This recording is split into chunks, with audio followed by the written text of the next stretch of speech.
Hello guys! Welcome back again to my YouTube channel, Crispin Villanueva, and welcome to my Sari Store. Ayan guys, nandito na naman tayo ngayon mag-unboxing about my order in TikTok shop. Ayan.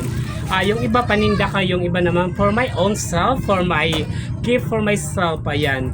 Unahin natin to, di ko alam kung ano to ha. I think ito para sa tindahan. Ayan. Para sa tindahan natin. Para kung anong wala, yun ang anuhin natin palagi sa tindahan. Kasi yun ang hinahanap ni customer. Tamang-tama ang ano natin. Ayan, yung battery. Triple E ba to? Ayan yung order ko sa TikTok, battery Triple A para sa Sari Store natin. Dagdag produkto na naman natin sa Sari Store. Ayan guys, di ba? So itong ano is nagkakahalaga is 25 pesos lang to guys. Di ba? Isang ganito 25 pesos lang bentahan ito. Okay, next ano natin? Next what you call this? Next unboxing is ito naman. I think po sa tindahan ito. I think ginagamit to sa mga estudyante, ginagamit to sa mga nag-opisina, sa mga sapatos nila. Sa sapatos, ayan. See? Ito yung kiwi. Mabili din. Palagi may naghahanap kasi kailangan linisan lagi nila yung mga black shoes nila para tingnan neat.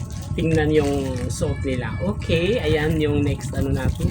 Unboxing. Next unboxing natin is ito naman. I think this is for my own gift myself. Oh my gosh. This one. I think brief. Okay. Ito yung oh my gosh. See, I told you this is mine. Nag-order na talaga ako guys ng brief para sa sarili ko.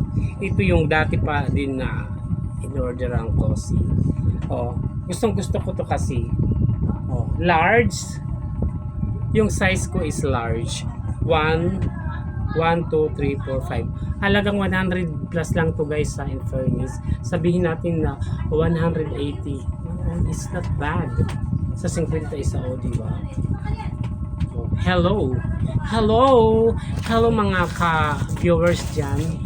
Thank you so much sa support. Shout out sa lahat sa mga viewers ko. Next naman, ito yung ano natin. See? Again. Diba? Yeah, cute. Pwede tayo mag-live ceiling na guys sa brief. Okay, thank you so much for watching my YouTube channel. Please like, share, comment, subscribe, and on the notification bell. Thank you so much. God bless everyone. Bye.